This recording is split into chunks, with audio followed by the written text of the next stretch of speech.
Good afternoon, everyone. I'm Shubhali Dineshiran, and today I'm going to show you all the code and the logic of clustering algorithm which I have implemented, along with its implementation. So let's see.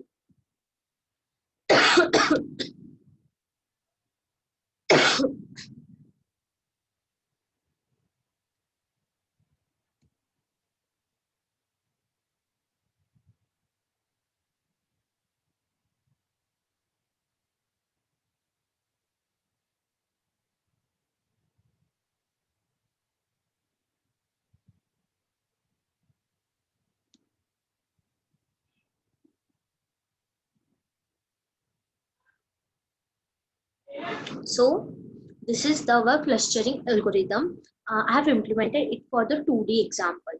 So first, and this is the static in which I have the user have to give the 6 data points and 2 cluster points. That is initially here you can see the play points. So the algorithm is designed by according to this example. Considering this example, so data one array is there. In that original data set user have to enter, and then second is data 2. It will have the copy of the data set, then cluster 1 and cluster 2, this two arrays which will store the clustering data, and C1 is the array of the float type which will consider this C1 and C2, like initial data point cluster points are taken in this array. Now here we have to calculate the decision whether the data point belongs to first cluster or second cluster. So for that again I have taken the two decision array. Now as here we are considering the Euclidean distance formula, so it will generate a kind of result. So the result will be in floating point, so I have taken the double as the data type. Now moving forward, these are the points again of the float type I've taken. So like after each and every type we have to calculate the cluster. So the float data type I have taken. So x1, x2, y1, y2. These are the points of the new cluster variables. Now taking the input from the user, as it is I've uh, developed it by considering this data set. So 6 by 2, so data have to enter the user. So you can see here the same data will also get saved into the data to array. Now taking the cluster points from the user, means the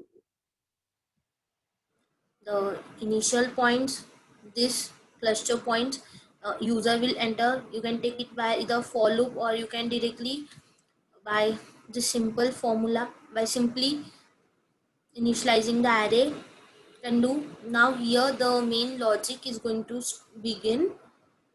Firstly it is for the 6 data one do while loop, so for continuing processing. Now the for loop while considering the 6 data points only, so it will up to the 6 only. Now this Euclidean formula, we have calculated result 1 and result 2. So we have to take the square root of the x1. So x1 will be in data of I0 location. At 0 location the x1 is there, and we have to take the x2. So x2 is of the center 1. Here you can see center 1. So c1 0 0, at 0 0 location it will present. So we have to take the square. Here we have to take the square as given in the formula, like here it is given square. So square we have to take on, we have to take square, and then simply here the formula, this formula I have implemented. So again now y1 will be at one location of the data, so 1 I've taken, and the y2 is at a c1 of 1, so the same I have taken. And similarly I have calculated for the result 2, that is for the cluster 2 also I have calculated the same value. And now what value we are putting in this decision table are depending upon the value of the result 1 and result 2, whether the cluster, that data point is near to the cluster 1 or whether it is near to the cluster 2. According to that we are putting the data in the decision table. So here you can see, if the result is if first result is less than second, then decision array will store the value 1, that is for cluster 1 value is 1 and for cluster 2 the value is 2. Similarly, now here the now it will also work accordingly for the 6 loops. And once it is done, now here the data and decision array is filled. Now we have to separate the data points according to their corresponding values of the decision array. Means we have to do the bifurcation of the data points into cluster 1 and cluster 2. So again for I equals to 0, because of the 6 data points is there, and if decision in decision array value equals to 1, so the uh, so the data belongs to cluster 1. So here the data D2 is also having the original data, so original data is going to pass into the C1 and C2.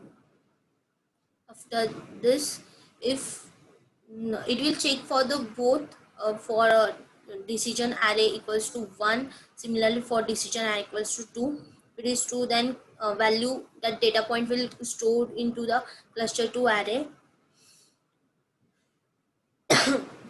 Now both the cluster bifurcation is done, and now we have to calculate the new centroid. So for that we have firstly calculated the length of the both the cluster by using this. Here I have calculated the length, and now I have printed the data of the both the structure of C1 array, that is cluster 1 array, and cluster C2, that is cluster 2 array. Now once this printing is done, here you can see that we are going to calculate the new centroid from this C1 and C2. So similarly, C1 for centroid C1, all the x values, that is the value which is present at the this first location. Now first location is 5, 3, 4. So all these are calculated in x1. Similarly for y1 it is calculated, and now for cluster C2 the same thing is happening here also. So like here it is in the example, it is given for cluster 1 and cluster 2. So similarly for cluster 1 and cluster 2, y1 y2 values are given. And now here the one mat.sil function I have used, so that the value, suppose the value is in the decimal format, so it will get bounded to its upper value.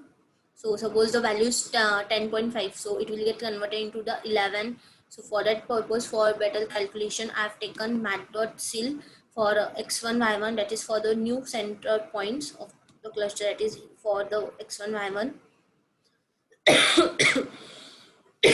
Now the value of x1 and y1 are stored into the cluster array. Our new center points are calculated. These are C1 and C2 are calculated here. Now here in this algorithm, the point comes that when we have to stop. So when the data points remain same in the both the cluster, if this C1 and C2 are remain the same in, these are the newly created value, and by using this, here you can see that our new cluster point is 4 and 7 and 11 and 11. But now the value in this cluster, and if in the previous cluster when the data points are 3 and 7, so if at that time both, here you can see that both the cluster are the same in the previous step and next step, so there we have to stop. So even after the calculation of new centroid, so during the calculation first array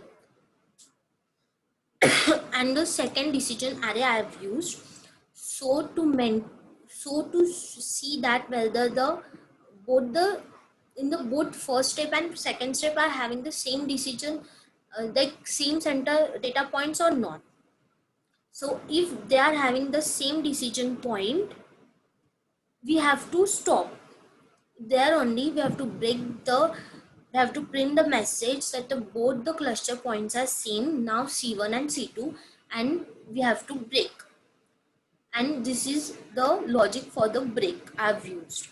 And to see whether which decision array should save the data, whether decision array 1 or decision array 2. So for that purpose I've used the M. If the value of M is even, then decision array DEC array will store the data, and if the M value is odd, then DEC2 array will store the data.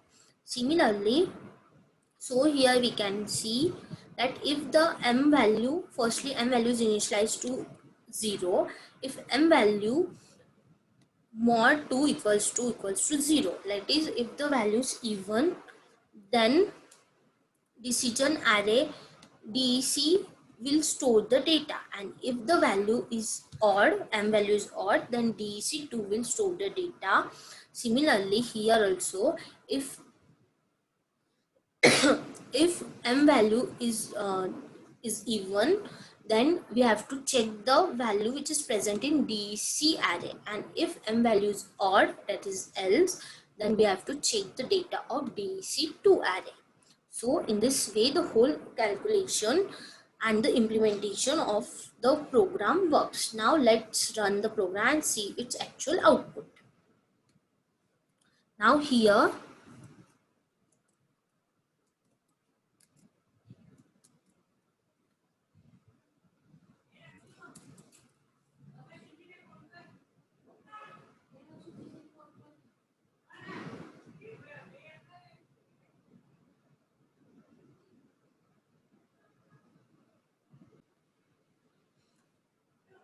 now let's run the program.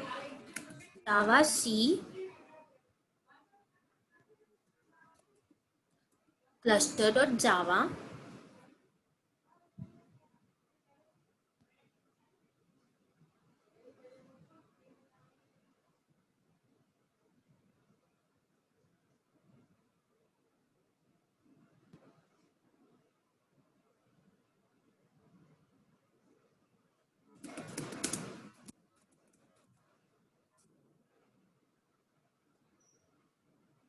Now it is asking for enter the array data points. So we are entering the 6 data points, 5, 6.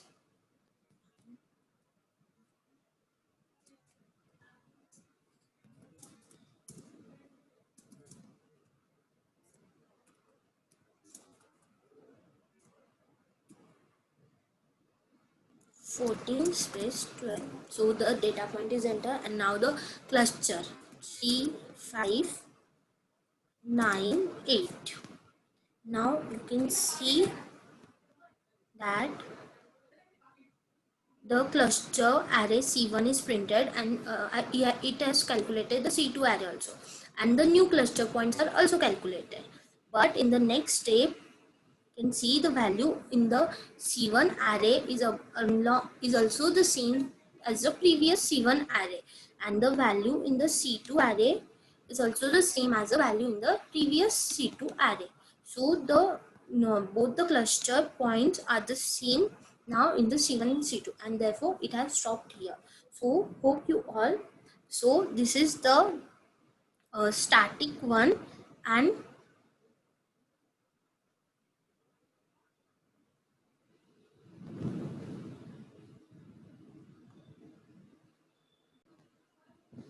this one is the dynamic one, in which the user firstly have to enter how many data points in the cluster have to enter, and similarly and all the for loops will work up to that a. Here data is entered in the a, so all the loops will work in the a, and the rest of the all the result is the same here also. You can see that wherever we have taken the 6 in previous example, the value a is taken here. So this much only the difference between the previous example and this. Hope you